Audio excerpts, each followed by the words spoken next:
போதுகின்றேன்.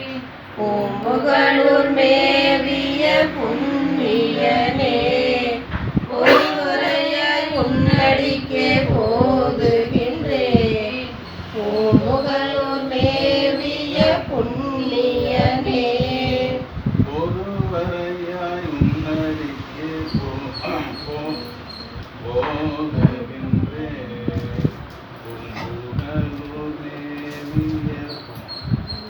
மூணு மணி நேரம் 4 மணி நேரம் கிளாஸ் அடிக்கும் போதோ வாத்தியாருக்கு இது மாதிரி ஆகாது. என்ன இது ஒரு ½ ஹவருக்கு வாத்தியாருக்கு இது மாதிரி ஆகுது. அதான் யோசிக்கிறேன், 3 மணி நேரம் 4 மணி நேரம்னா வாத்தியார் நமக்கு இவ்வளோ பார்க்குறேன். நம்ம தான் டயர்ட் ஆகிடுவான். என்ன வாத்தியாருக்கு இந்த மாதிரி இருக்கிறாருன்னு பார்க்குறேன் நான்.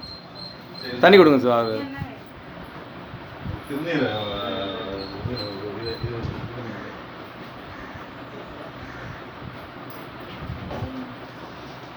ஒரு வாரம் 10 நாளாக ஒன்றுமே தெரில சொன்னல ஐயா, அதனோட மொத்தமாக சேர்த்து நீ கொடுத்துருக்காருன்னு நினைக்கிறேன். சிறப்பு. சரி நீங்கள் ஓகே என்ன சார், நான் வந்து இது இன்றைக்கி எதிர்பார்க்கவே இல்லை. ரொம்ப நாளாக கேட்டிருந்தேன், அவர் என்னென்னவோ சொல்லிட்டு வந்தார். ஆனால் இன்றைக்கி இந்த மாதிரி இன்றைக்கி திருக்கூட்டம் இப்படி ஆகன்னு நான் நினைக்கவே இல்லை. இது அவரே நினச்சாரா இல்லையான்னு தெரில. நம்ம எங்கேயோ விண்ணப்பம் வைக்கிறோம், போயிட்டு லாஸ்ட்டில் விண்ணப்பம் இங்கே வந்துச்சு. சிறப்பு ஐயா.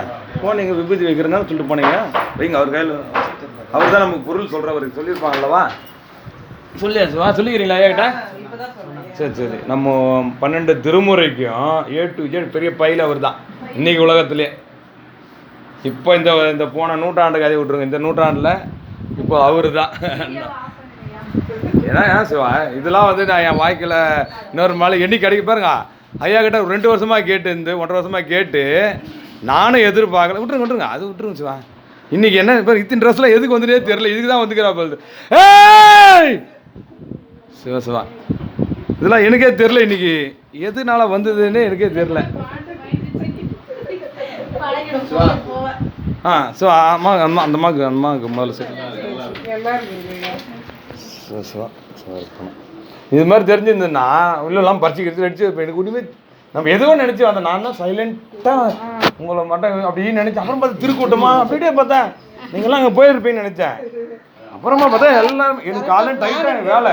நான் உண்டி வேலை ஃபுல்லாக நான் எல்லாம் கிரணி பெயிண்டிங் பண்ணிவிட்டு ஐயனே இந்த சிவனே நானும் உள்ளேனே ஐயா சாப்பிடல.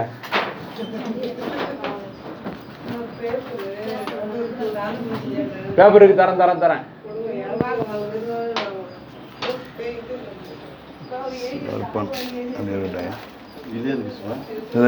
தொண்டையை பிடிக்கும் அப்படியா?